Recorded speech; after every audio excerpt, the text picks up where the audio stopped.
If we're going to invent something, right, forget, like, the traditional way of people having kids, right, the way they, you know, have it away in that.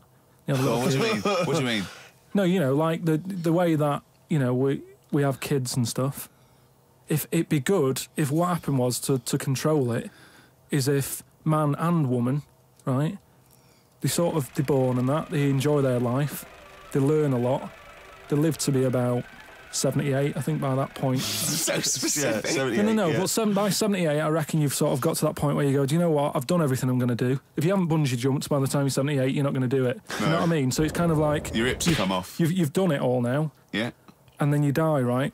So say if everyone had that, they live to be 78, but then just as you die, you have a little baby inside you, and as you die, your life carries on. Sorry, how is this happening? Sorry, are you mental? No, but don't you think... I mean, what? I've never heard such drivel. You're saying that, but if Newton said it, you'd go, interesting. That's what annoys me. The point is, Carl, he never would. No, he'd never say it, that's the point. But if you never say it, I don't understand what you're talking about there. How was it? How is there a little baby in a 78-year-old? No, what I'm saying is it's like an apple, where the apple grows and it's got its little baby pips in it, and the apple goes and the seeds are planted and a new one's born. But that's what happens. But that is what reproduction is. Yeah, but I'm saying babies aren't being born left, right and centre. It's controlled so that as someone dies, someone's born. But Carl, stop. Whose responsibility is this? If you don't want to do it, we won't do it. But I'm just... Is it supposed to be nature? Has nature got to develop humans so that we act that way? We live that way? Or is this a scientific experiment? He said to you then, he said, look, if you don't want to do it, we don't need to do it. Yeah. Like, if you were up for it, we'll sort it out. Yeah. We can do that. We'll have a whip round so we can do the research. I just think, at the end of the day, we've got to do something. And is anyone keeping an eye on this and looking at what we can do next to control the population thing?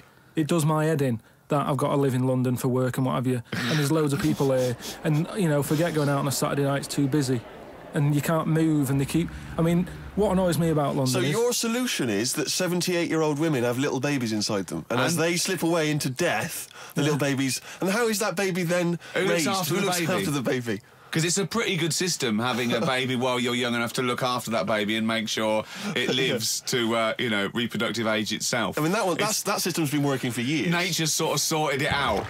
Natural selection and evolution sort of makes that a good model. But wait a minute, nature. Pop that on hold, because Karl Pilkington's got an idea. Yeah. That's what it was, just an idea. Yeah, well, it was nonsense. But thank you for it. The worst. Yeah.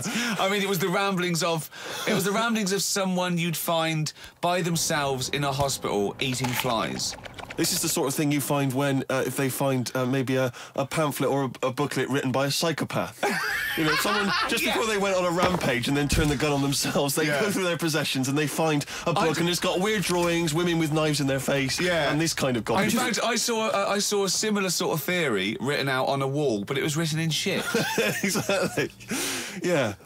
No, all I'm saying is, I think it's, you know, when people die normally, everyone's fed up about it, aren't they, and a bit down.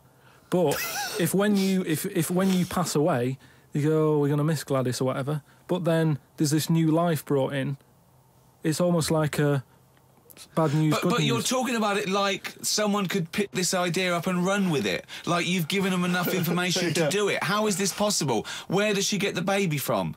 Why does it grow? Why grow it in Gladys's belly? Why not have it in a drawer? But what I'm saying ready to go, just add water. I mean...